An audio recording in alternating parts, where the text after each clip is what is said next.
এবার গুঞ্জন উঠেছে যে নুসরাত জাহান, অন্তরার বোন এবং মিথিলার মারামারির মধ্যে নাকি ঋতুও ছিল।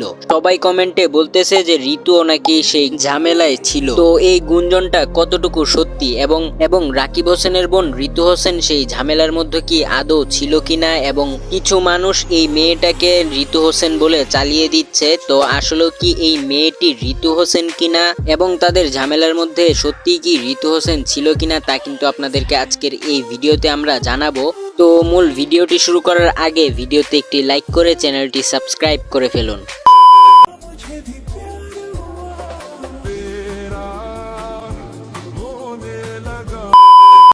ঋতু হোসেন বাংলাদেশের মধ্যে নাম্বার 1 ইউটিউবার রাকিব হোসেনের বোন ঋতু হোসেনকে হয়তো আমরা সকলেই কম বেশি চিনে থাকি। তো হয়তোবা আমরা সকলেই জানি যে অন্তরার বোন এবং মিথিলার মধ্যে কিন্তু হাতাহাতি হয়েছে এবং এই বিষয়টা কিন্তু নেট দুনিয়ায় বর্তমানে ভাইরাল। মূলত আমি গতকাল আমার চ্যানেলে এই বিষয়ে একটা ভিডিও আপলোড করি এবং সেই ভিডিওর কমেন্টের মধ্যে কিন্তু উড়াধুরা কিন্তু ঋতুকে নিয়ে কমেন্ট আসছিল যে ঋতু নাকি সেই ঝামেলার মধ্যে ছিল, এবং পাশাপাশি কিছু মানুষ তো এই মেয়েটাকে ঋতু বলে চালিয়ে দিচ্ছে।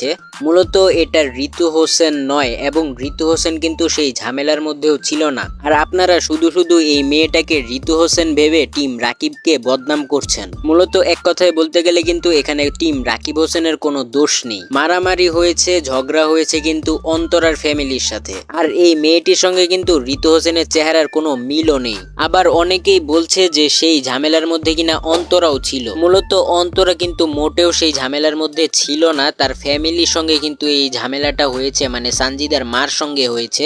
আবার অনেকেই বলছেন এগুলা নাকি স্ক্রিপ্টেড, আর সেখানে তারা লজিক দিচ্ছে যে স্ক্রিপ্টেড যদি নাই হতো তাহলে বউ মায়ের খাইতেছে আর জামাই কেমনে বসে থাকে। মূলত ভাই এই মারামারিটা কয়েক সেকেন্ডে হয়ে গেছে, আর ইয়াসিন হোসেন কিন্তু তার গাড়ির মধ্যে বসা ছিল, তাই নামতেও কিন্তু তিনি পারছিলেন না, যেহেতু মিথিলা রহমান তার ব্যাক সাইডে বসা ছিল। আর সম্পূর্ণ কাহিনী যেহেতু পুলিশের সামনে হয়েছে তাই কিন্তু ইয়াসিন হোসেন কিছুই করেনি।